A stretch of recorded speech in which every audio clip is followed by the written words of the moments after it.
early.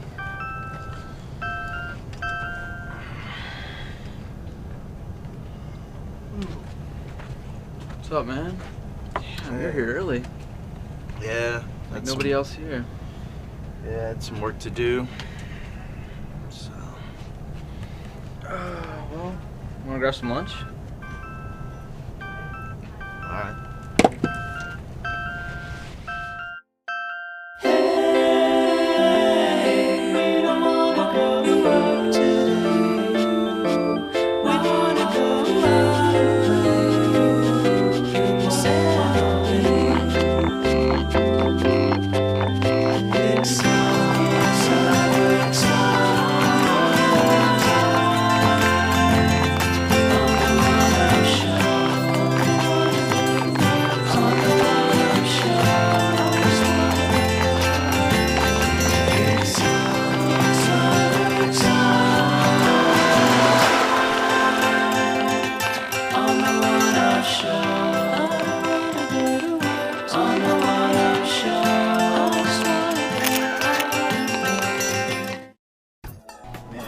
Hungry. How about you? Yeah, I'm super hungry. We should get something to eat. Where should we go? I don't know. What do you feel like? What's up, John? How you doing? Hey, man. Hey, You John. want to get some lunch, man? We're about to get some lunch. No, I'm fine. I'm just... Okay. Boy, that was weird.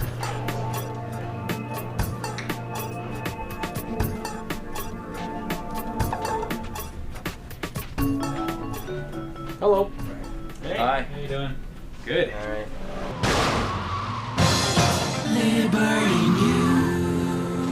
Liberty City commuters have been dealt a hard blow today when transport workers across the city took industrial action in sympathy for beleaguered ferry workers whose livelihoods are threatened by the construction of the new Porter Road Tunnel.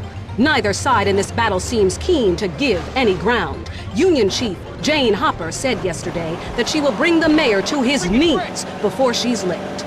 More later. What am I gonna give it? I've written a review. I haven't given it a score yet. Oh, yeah. Good luck on that. Yeah. Does it look like it's a PSP game? No, it's not as good as San Andreas, but it's better than 3. Okay. So it does a lot of the sort of the big glary colored lighting stuff that San Andreas did, but some of the details not as good, and so some of the models look a bit. It looks like a very old tech game with some extra gloss put on, like lighting and stuff, just to sort of glitz it up a little bit. But it's not offensive. It's just not great looking. But then it never was. You know? I always thought the style suited the subject matter pretty well. Had a kind of a gritty, angular feel to it that seemed to fit the whole Mafia vibe pretty well. Is it pretty much the same game? I mean, it seems like it's the exact same game without the multiplayer. So it's $20. $20. It's on PS2, and that's kind of it. But I mean, it's worth mentioning. $20 is really good for what you get, and if you shop around, you can find it cheaper already. It's like you were saying, what was it? $14 Circuit City or something. You get a lot of game for less than $20. Well, how big is it compared to About like 40, just say GTA 3? It's like 40-50 hours for the main quest, and then there's like 30 something mini It's games. as big as GTA 3. Yeah, it's a full-on GTA. It's got a bit less chat. Yeah. Because it was the way it was scripted, a lot of the interactions are much briefer, so it's like some guy comes on and swears at you, and then sends you on your way. This is it, Tony. Home sweet home. Beautiful, ain't she? This shithole is supposed to be my home? Oh, I think it's very you. Now you're disrespecting old Vincenzo. Now, tough guy, get your ass upstairs and go put on some decent clothes. I don't got all day, so move. It's more streamlined. You just get right into it. You know, and I like that design. Yeah, it's kind of like playing GTA and skipping the cutscenes. Which is what I did. Which a lot of people did anyway. Yeah. And the other thing is the mission structure in it is a little less complex. Like in San Andreas, you would start a chain of events which branched a little bit. So you would do something, and you do one thing, and then go find a car, and then go rob a bank, and then do something. Whereas in this, it's their individual objectives, or sometimes it might be a sequence of 3 to get to an ultimate objective. So it'd be like, go here, steal a car, then go here and grab a gun, and then go here and do this thing. And that's as complex as it gets. So while we're waiting for the next one, I mean, it's not bad. And there's another one coming. There's Vice City Stories is coming as well, apparently. Right. And they don't claim that it's like a follow-up to San Andreas. They know it's not. They say this is just a port of the PSP game, which was well received, which is a good game. We have become Rockstar apologists, Greg. What's going on? You know, Sorry, bastards. Well, the thing is, like, you know, I played this game 6 months ago on PSP and I beat it. I enjoyed it. Yep. And I really wasn't looking forward to playing it for review right now. I'm like, I already did this. But when I got into it, just inherently, the GTA style game, I enjoy. Yeah. And because of that, I started playing it and I really got into it again. So a couple of key things I liked about the PS2 version is playing on a DualShock as opposed to on the PSP. And having less load times. You know, those things right off the bat make it a more enjoyable but experience. The times on the PSP version were the cutscenes. I mean, it would stream everything. I mean, that's why Right. it would suck your battery down. Yeah, it wasn't bad, but Right. The PS2 DualShock thing is a really big deal. Though. There's one mission in the game where you go into this park and you have to turn up, and I can't remember how. There's like a bunch of guys in this place, and you have a samurai sword, and you have to kill everyone with the samurai sword. On the PSP, it was almost impossible because it had this finicky control system, and it was like the one nub, and you could only lock on with like certain things, and it wouldn't lock, and like there'd be a guy behind you and one in front, and it was one of those like game-ending experiences. You do the same mission in the PS2 version, and it's easy. Did they do any kind of interconnectivity with the PSP version at all? See, that's a total wasted opportunity. I mean, you've got this game that you had all this you know. Well, first of all, it's portable. The whole idea of like transferring saves back and forth. If the game's identical, why can't you transfer your save back and forth? You know, it seems like a complete no-brainer. Right. Yeah, And I mean, yeah, $20. It's a budget. It's a budget level. I recognize Right. that, but I'm sure a lot of people who played on PSP, maybe they were in the middle of the game, gave up on it just because they're getting sick of playing on PSP. yeah, or they hit the hard missions that they To be able could. to Would they not play it with a real controller? I think would be maybe that's something that they might do with the next one. But I get the impression that the whole thing was kind of an accident. You know that it was always going to be a portable game, and then someone went, we could put it on PS2 as well. You know? Right, and have 100 million, systems Yeah. out there and get a couple million We can stick sales. this out and make it a cheap game, and it's an easy thing. Because they're not going to be doing a lot with the franchise for at least it's another 18 months before we're going to see anything. So Right, it's a good idea. Like, if I hadn't played on PSP, I would be thrilled to be able to get in and play this, even though it's kind of like a side story to the main trilogy. I still enjoyed playing it, and I would be disappointed if I never got to. And this would be a great chance for a lot of people to get the chance to do that. To have something like a brand new GTA game, well, brand new to most people, Right. for $20 out of the gate. Yep. I mean, When there's so many PS2s out there. Yeah. Oh, it's going to be huge. I don't doubt that at all. Like, coming out this week, first week in June, when nothing else is out there. it's everybody's a complaining perfect summer about- game. Yeah. Yeah.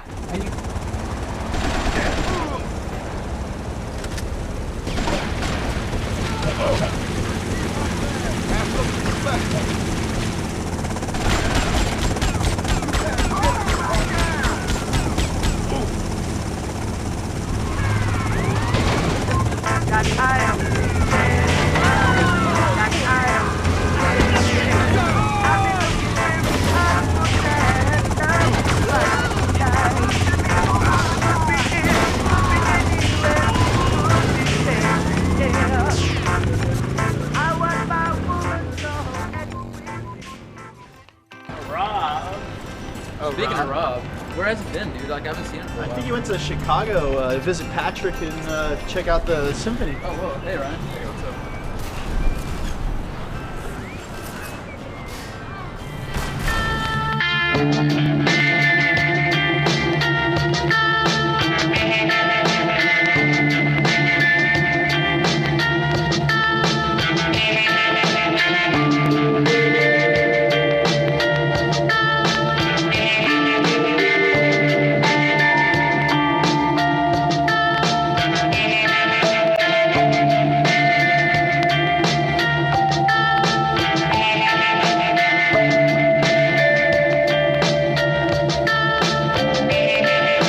We're here for the Play Symphony. Bunch of composers here upstairs and some suite. It's probably some like dimly lit hotel room. I think we're interviewing a couple people today. Umatsu, guys from Silent Hill.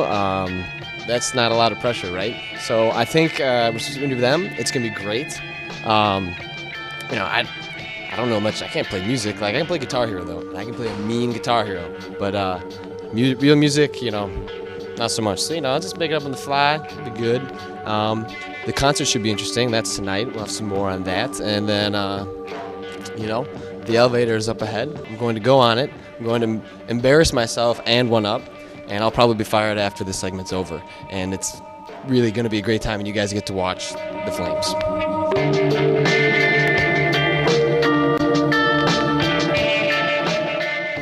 All right, my first question is, what are you working on right now? What projects are you currently focusing on? 今ですね、言える範囲であれば、今度北米の方でちょっとサイレントヒルの新しいやつをですね、今考えてまして、それ今回 E3 で出したんですけど、それとですね、あとちょっと北米というか海外向けにやるかどうかはあれですけど、国内でいくつか走らして、今度ゲームショーなどで発表できればなっていうのはいくつかありますね。その時もちょっと楽しみにしてもらいたいなと。How did you feel about the reception that the Silent Hill movie got? It did really well its first weekend, and it seemed to get a good reception from the American public. How did you feel about the movie? そうですね。今回そのエグゼクティブプロデューサーという形でシナリオとかチェックもう本当にキャラクターの衣装からチェックからもうすごい最初の段階からその映画っていうところに参加させてもらって、またサウンドの方でも参加させてもらって、僕としてはもう本当にゲーム「サイレントヒル」っていう映画作品が映画っていう舞台で単純になんていうかただ映画になっただけっていうよりもサイレントヒルのより世界観が映画になったことでより多くの人に広がって見られるというか、より多くの人に認知されたっていうところではすごく嬉しいですよね。やっぱね、なんかゲームという舞台だけじゃなくてより映画っていうメディアになったところでサイレントヒルっていうものがもっと多くの人に知れ渡ったっていうところはすごく光栄で嬉しく思いますね。How would you feel about working on a sequel? そうです。そこはねまだ実際に具体的に聞いてないんですけど、どうなんでしょう。僕はやってほしいですね。でもその辺ねまだアナウンスは聞いてないんですけどね、やってほしいと思いますね。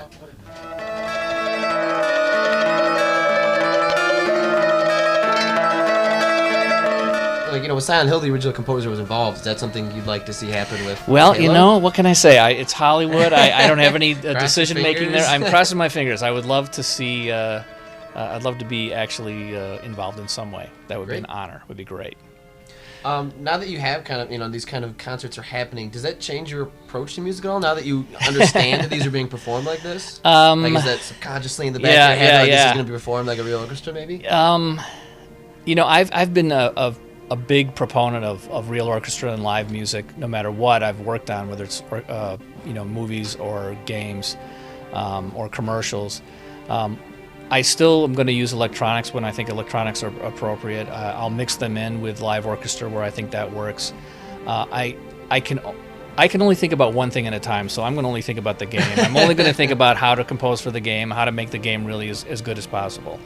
And then everything else that comes after that is a bonus. If I start thinking about, while I'm composing something, well, what would this sound like when Arnie's group goes and does it? It's too much. It's too much at once. It's too much for me. So I'm going to think about one thing, and that's the game only. So yeah, so we've got you got like Mario and like Zelda.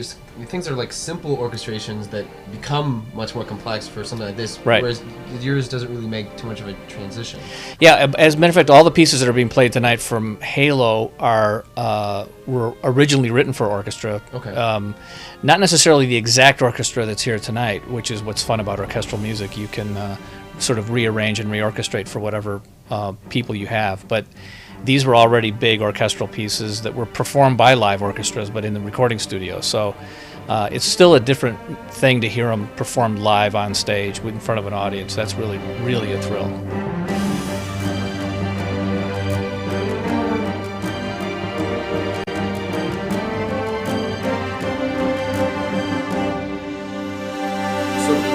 Style have you approached with Blue Dragon? How is it different than what you've done with the Final Fantasy series and other things that you've worked on? ブルードラゴンの方はキャラクターを描いてくださってるのは鳥山明さんです。すごい有名な漫画家の方で、ファイナルファンタジーなんかよりはちょっと方向性が違った。ファイナルファンタジーとどっちかってちょっとシリアス面のストーリーとかだったりするんですけど、今回はもっとこうポップな感じかな。音楽もそれにそのキャラクターに影響されてか、楽しい音楽が多いかもしれない。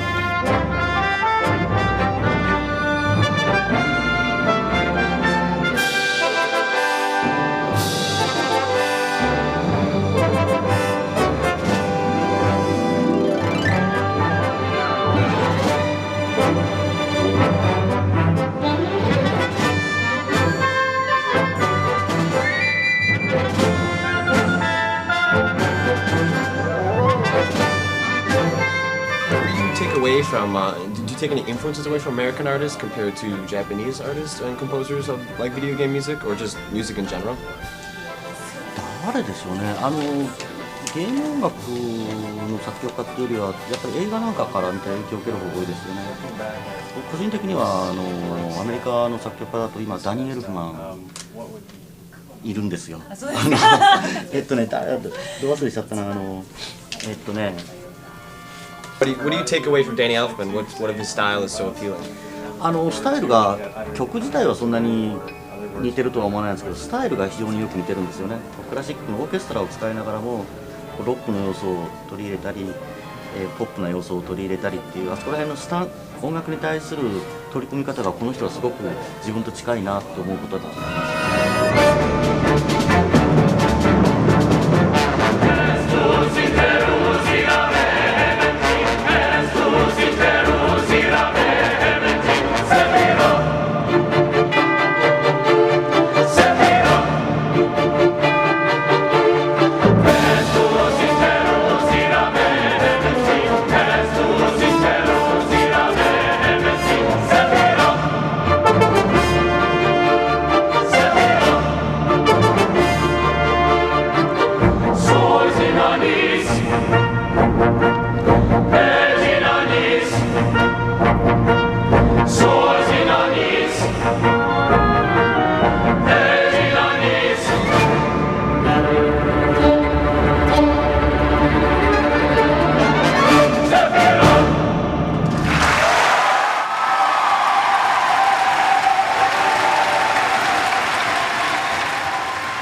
Ryan, what's going on, man? What are you doing? Oh, I'm playing Episode 1, Half-Life 2 Episode 1. You want to play a PC game on a Mac? Because I can. Why do you want to play a PC game on a Mac on the sidewalk? Because I can. Just give me a hand with this.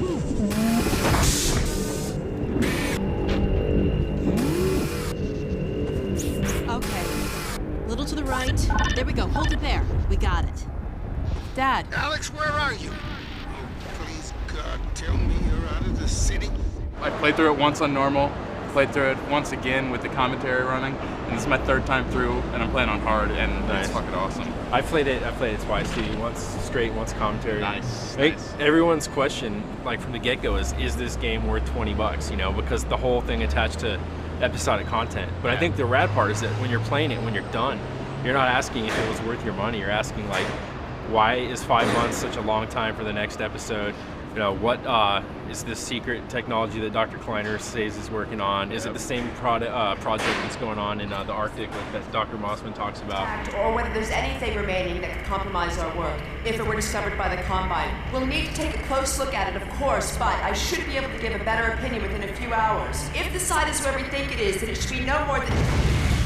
Looking at programs like Lost and whatnot, where each episode ends with a little teaser of what's coming next, enough to get you excited and leaves questions hanging and leaves you thinking that you're going to be able to resolve these if you hang in there. Totally nails all that stuff.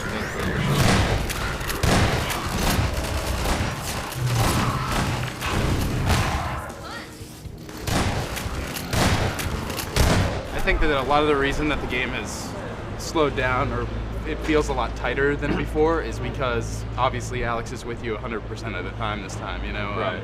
In the old game's like a chase movie, like a road movie, where you're in the airboat for a while, you're on the buggy for a long portion of the time, and you're just like going across these giant open maps. Well, in this game, because you have Alex with you and because she is so amazingly realistic, to have a character that's with you 100% of the time, talks to you like a human does, like performs combat actions and puzzle solving abilities like without you doing anything at all, just her being with you and acting situationally is just like completely amazing. And of course, I think one of the drawbacks of that is that, you know, the levels are smaller. Like, she has to be able to go in every place you're gonna go. Alex's combat is one of the coolest things about the game. It's not like she just runs around with a shotgun and shoots, you know, everything that's in front of her. She actually engages in this totally sweet melee combat that, you know, and you want to just kind of like let her go at times to see what she's capable of. We spent a lot of time thinking about interactions between the player and Alex that felt very natural, that didn't require, say, the addition of a new key or some new way of you know, some really interfacey UI type element. We wanted you to feel like you were playing with Alex and that the game was better because she was there, but it was very natural. It was just happening sort of the way it should happen. So for example, that manifests itself in a bunch of different ways. One really subtle one, for example, that's sort of self-contained would be that the player is able to flip antlines over with the gravity gun. And that sort of, they spin upside down and they flip for a couple of seconds and then they wriggle back up and come after you. And Alex will prioritize those enemies and deal with those, so that there's this sort of natural piece of gameplay where you can flip a couple of antlines over and she'll take care of them while you do whatever it is you were trying to do. And that scales up to bigger things like whole maps where we have you know, sort of complete an area where it's very dark and the player has a flashlight and is able to see things. And Alex has a gun, and so she might lose sight of something and say, help, you know, I can't see that thing, or, you know, keep your flashlight on that guy. That sort of gameplay is very much the focus of episode 1, and so there's times where she's very reliant on you, and then other times where you're very reliant on her. But many cases which fundamentally couldn't have worked, you know, if you were playing on your own.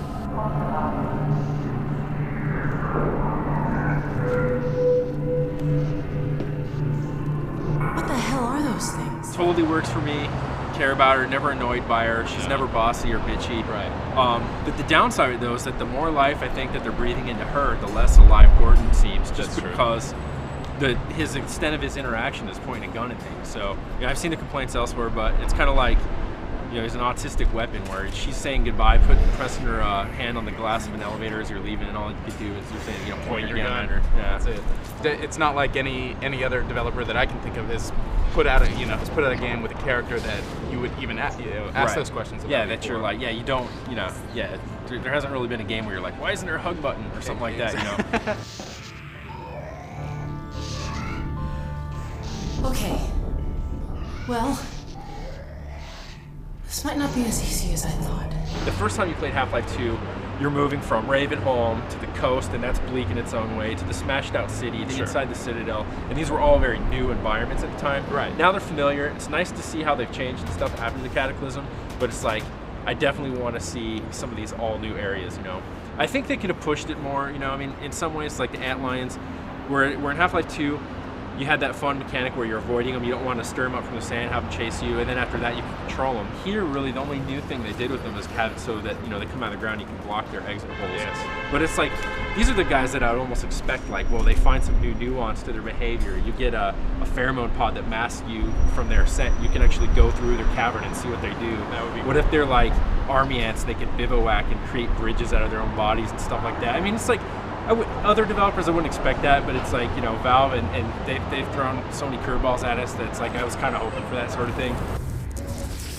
Our games are created by design collectives that we call cabals. Taking so long. When the idea to have you and Alex sit in a van and then have Dog toss it across the gorge was first suggested during a cabal meeting, everyone thought it was funny. In Lost Coast, like, they had put the commentary in, it was really neat, but to see it actually in a game where you in a full game where you can appreciate, where they can describe like why they made some design decision, and you know, you to practically be able to play through it at the exact same time. Right. It's like game design in a box. Yeah. Like, there's nothing like there's it. nothing like Commentary it. mode is so good. As you're playing a section, you know, your natural questions might be like, well, why didn't they do this, or what if they did that? And then you turn on the commentary mode and it's like, well, actually we did try that. It didn't work. You know, here's why. Right. What's even better is the times when they decide to take control of your camera and basically show you something that that's like graphical. Like there's one particular section where they turn the enemy nodes onto the floor and show you how their characters walk around, and there's another one where they show off a bunch of Alex's combat animations. So her combat really needed to look varied and exciting. We especially wanted to get her into some kind of convincing physical contact with her enemies. We'd always wanted to do this kind of dynamic character interactions, but getting the NPCs into position for their interactions has a pretty wide-ranging set of problems. We don't sort of get interested in technology for technology's sake or anything.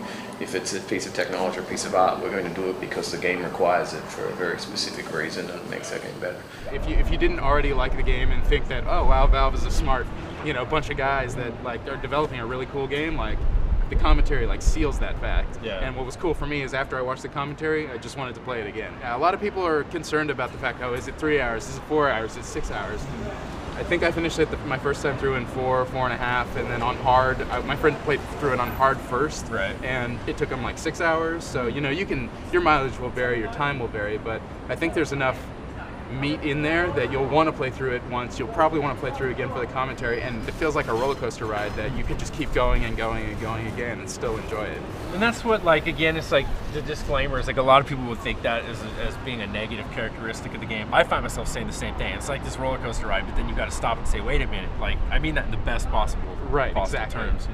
Maybe it's because I work a lot during the week and I only have a little bit of time on the weekends to play. Like, I don't mind the fact that the game is short, and in fact liked it, and like I said, spent my entire last weekend playing through it again and again. How nice is that to be able to turn on a game and just know that, like, I'm going to be able to do this whole thing. The other thing too is it's just compulsively playable. When I got online to play it, I had this thing where we had agreed, me and a few people I play games with agreed that we're going to just go back onto the forums and post impressions like every other level.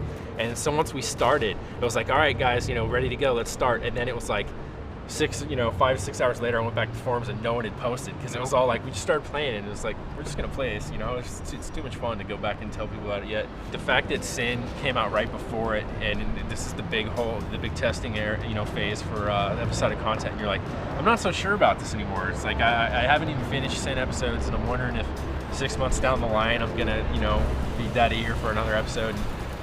But I think like a lot of it just has to do with the things we're saying, like making every moment count, and just the narrative and the characters are really key. So yeah, I can't wait for episode 2 and episode 3, and God, it turned out better than I thought.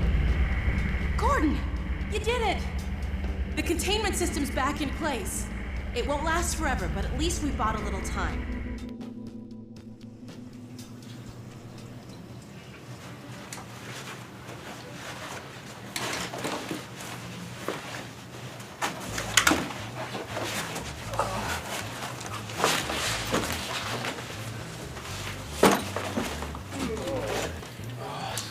Hey, where were you guys? Went and got some lunch. Yeah, I had a big fat burrito. Went out to lunch, fat burrito. Well, you know what I had to do? I had to lug all this stuff up to Post Street and take footage, and no one was there to hold the camera except me, and then no one could go on camera and do an interview, and I had to make Sharky do it, and you know how Sharky hates being on the camera, and then you guys didn't even bring me a burrito back. Yeah, thanks. Sorry. Yeah, sorry.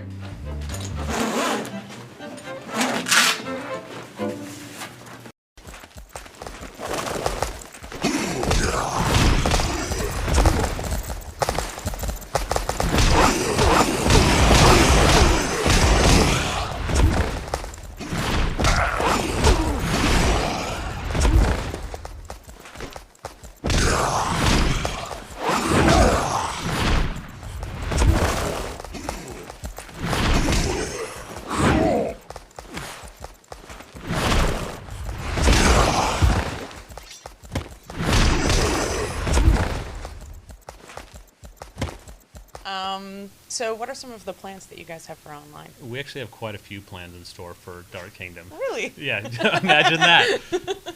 We actually have quite a few things in store for the online options for Untold Legends Dark Kingdom. Outside of the single-player mode, we're planning on offering additional player characters to download, additional episodic content, additional chapters that players can download and further the storyline with.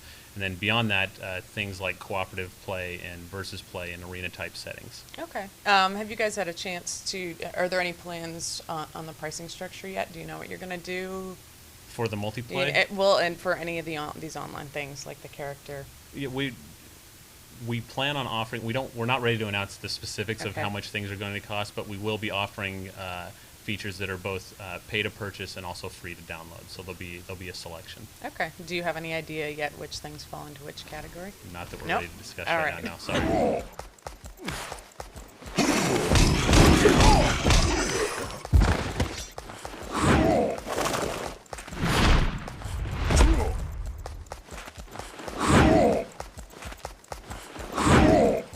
This time around, you've like narrowed down the focus of the characters, so there are only 3 this time that are going to be offered with the game at launch. So why did you choose to do that? Well, we wanted to do that just because we really wanted to focus our efforts in adding more depth, more variety in not only the way they look, but also the way that they play. And we felt that with the talent that we had on the team and the time that we wanted to devote to this, focusing on 3 characters would allow us to create very distinctly different player characters. What we have to choose from is our warrior character, and he's primarily the tank of the 3. He's the strong character that goes in and just wades right into battle. We have the scout character, which we are showing you today, and she plays very different. She's not as physically strong. She's much faster, much more acrobatic, and she primarily uses poison and cloaking abilities, and then has much faster attacks. And then we finally have our mage character, which is the traditional spellcaster. And he's capable of doing hand-to-hand combat, but his primary means of attacking is going to be keeping a distance and using spells to inflict damage on the creatures. What kinds of changes have you made in the series as you've moved from PSP over to PS3? Well, what we wanted to do was really focus on what the originals had done well and really add more depth, add more variety. So obviously the focus for the original games was combat and character progression. The first thing we wanted to do, since you're spending about 95% of your time playing this in the game, is really improve and increase the scope of what's capable in combat. So what we did was we have a light attack and a heavy attack now, and that's your basic means of melee combat. As you level up, you're going to be able to acquire new combo attacks that you actually trigger by using 3-button combinations between the light and heavy attack. And these aren't just purely for visuals or doing more damage. They're actually going to be situation-specific needs arising to use them. So maybe you're going to get into a boss battle where he has a really broad range of attack. You need to use your special combo that allows you to quickly go in, do damage, and then evade his counterattack. How many combos do you plan on having, or approximately? For each character, there's going to be over a dozen combos once you progress through the entire game. Great. All right. Let's see, online play. Is there going to be any level balancing in like the multiplayer co-op? Like if all your friends are level awesome, you're level bullshit, is there going to be some way of playing with them? Yes, there is. There's since you're playing through the storyline mode, it's going to be very similar to the storyline is going to be very similar to the single player mode, but the balance of the creatures, the amount of damage that they do, the amount of damage that you can do to them is going to be balanced based upon how many of your friends are playing with you. We're still in the midst of tuning that, but you won't be able to jump in with your super badass friend who's 3 times your level and allow him to just go through and annihilate everything in your path. Have you considered any cross-platform stuff with the PSP? At this point, no. We're focusing the majority of our efforts on delivering the initial launch for the PS3. All right. And I guess what makes you most nervous about the game? I wouldn't say there's anything that makes me nervous. We have a lot of work to do, but with the time that we're putting in right now and the enthusiasm and focus that the team has, I'm confident that we're going to be able to get this out for to launch alongside the PS3 at the end of this year. Thanks a lot.